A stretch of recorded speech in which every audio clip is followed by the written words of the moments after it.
स्वदेश तथा विदेशमा रहे बसेका प्यारा नेपाली दाजुभाइ तथा दिदीबहिनीहरू, नेपाल राष्ट्रका निर्माता, नेपाली समाजका संवहनकर्ता एवं एकताको धरोहर श्री 5 बडा महाराजा धीराज पृथ्वी नारायण शाह आम नेपालीका निम्ति श्रद्धा तथा सदा स्मृतिका व्यक्तित्व भइबक्सिन्छ।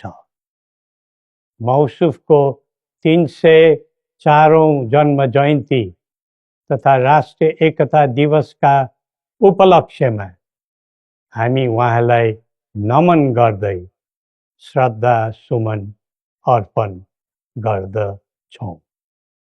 जस्तोसुकै शक्तिसँग पनि सङ्घर्ष गरेर राष्ट्र एकीकरणमा सबै जात, सबै धर्म र सबै क्षेत्रका नेपालीको सक्रिय, सबल र सफल नेतृत्व गरेको शाहवंशीय राज संस्थाको इतिहास सबैका सामु छर्लङ्ग छ। नेपाली जनताको खुसी र समृद्धिलाई नै आफ्नो रुचि ठान्ने शाहवंशीय परम्परा रहँदै आएको छ। बडा महाराज धीराजको मार्ग निर्देशनको परिधिमा रही हामीले नेपाली जनको एकता र वृद्धिमा जोड दिँदै आएका थियौँ र छौँ।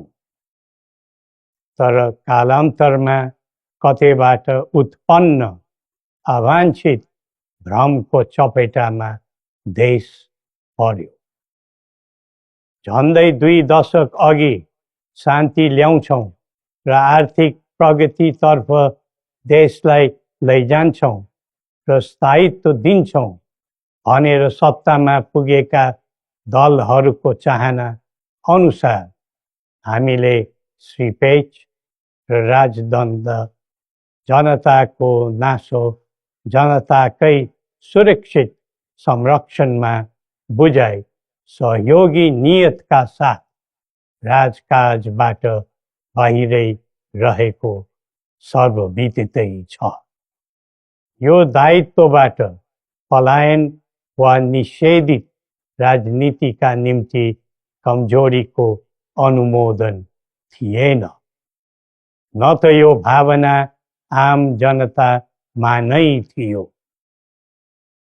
नारायणहिटी राजदरबारबाट हामी बाहिरिएको करिब 2 दशक बित्दा पनि देशले सामना गरिरहनु परेको सङ्कटले हामीलाई चिन्तित तुल्याएको छ।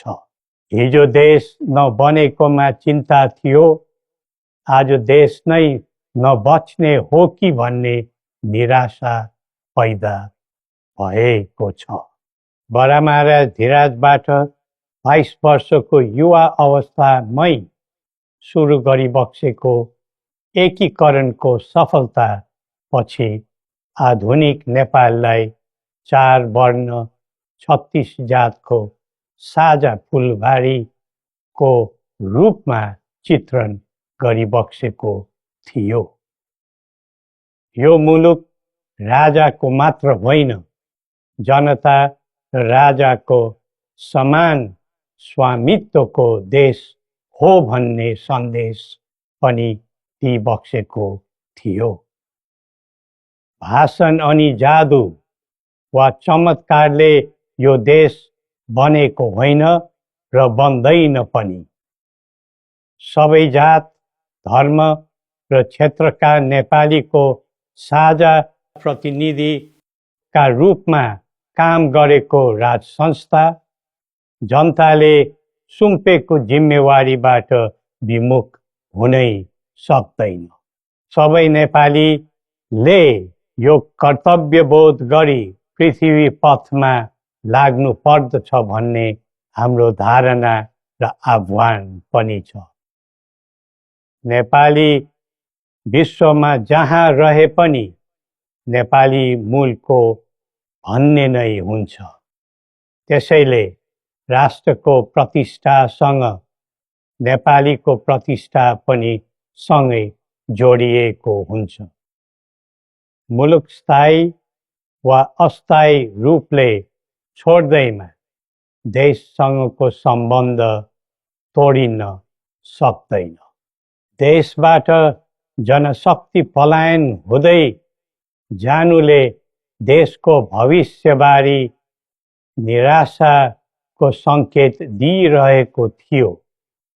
अब पुँजी र पुँजीपतिहरू तथा कर्मवीर उद्यमीहरूको समेत पलायन हुनु थालेको छ।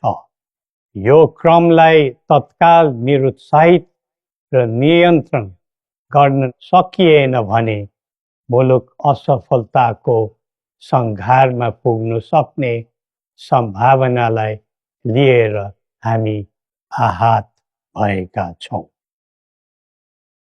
बरामाराज धिराजबाट स्वदेशको पुँजी पलायनमा रोक लगाउनु पर्ने पक्षलाई महत्त्वका साथ जोड दिबक्सी जनता सक्षम र बलिया भए मात्र देश बलियो हुन्छ भनी दिव्य उपदेशमा उल्लेख गरिबक्सेको छ। जब जब युवा पुस्ताको भावना, चाहना, आवश्यकताको सम्बोधन गरिँदैन तब तब असन्तोष पैदा हुन्छ, जसले विद्रोहको रूप पनि लिन सक्छ भन्ने सत्य नेतृत्वले हृदयङ्गम गर्नै पर्दछ। नेतृत्वले पटक पटक युवालाई प्रयोग मात्र गर्ने तर उनीहरूको आवश्यकता बुझेर काम नगर्ने प्रवृत्तिले युवामा असन्तोष जन्मेर देशमा जनधनको हानि भयो। जसरी भविष्यका कर्णधारहरूको ज्यान गयो त्यसले सबैलाई स्तब्ध बनाएको छ। युवाहरूमा भ्रष्टाचारप्रति असहिष्णुता र आइटी प्रतिस्पर्धामा अग्रताको जोश देखिनु उज्जवल भविष्यको सङ्केत हुन्। तर उन्नतिको गन्तव्यमा राजनीति चुक्यो भने अल्छीको सपना मात्र बन्न जान्छ। स्वचालित व्यक्तिले राष्ट्रको हित खोज्दै जान्छ, परिचालित व्यक्तिले अर्काको मित खोज्दै हिँड्छ। राष्ट्रिय सहमति बिना निकास खोज्नु समय खेर फाल्नु मात्र हो। समुन्नतिको यात्रामा सबै मिलेर अघि बढौँ। नेपालको संवेदनशील अवस्था र बदलिँदो भू-राजनीतिक परिस्थितिलाई बुझ्न नसक्दा हामी मित्र राष्ट्रहरूको विश्वास र भरोसा गुमाउने अवस्थामा पुगेका छौँ। असन्तुलित बन्दै गइरहेको परराष्ट्र नीति र व्यवहारले राष्ट्रिय हितमा गम्भीर असर पुगिरहेको समयमा दिव्य उपदेश र बौद्धिक दृष्टिकोणहरूको महत्त्व अझ बढ्दै गएको छ। कतिपय देशले स्वार्थको लागि कुनै न कुनै सुरक्षा कवच खोज्दैछन्। हाम्रो देशको सही छहारी शान्तिको कवच हुनै पर्दछ। नेपाल निर्माणमा मार्गदर्शी र सेनापति बरामाराजा धिराजको विरासत र वंशका प्रतिनिधिका रूपमा मेरो भूमिका स्पष्ट रहेको छ। पृथ्वी पथले वकालत गरेको राष्ट्रिय स्वतन्त्रता सबै तहका भ्रष्टाचारलाई दण्डनीय अपराध मान्ने र कसैप्रति घाहा नराख्ने शान्ति क्षेत्र नेपाल नै हाम्रा अभिष्ट र माग चित्र हुन्। जनताको चाहनाबाट कझै निर्धारित हुनुपर्ने परिकल्पना पृथ्वी पथका मौलिक आकांक्षा हुन्। अन्तमा जनता र राजाले एकीकरण गरेर निर्माण गरेको नेपाल राष्ट्रको समग्र हितलाई आत्मसात गर्दै सबल राष्ट्र बनाउने महान कार्यमा सबैलाई जुटाउँ र नेपाललाई फेरि उठाउँ।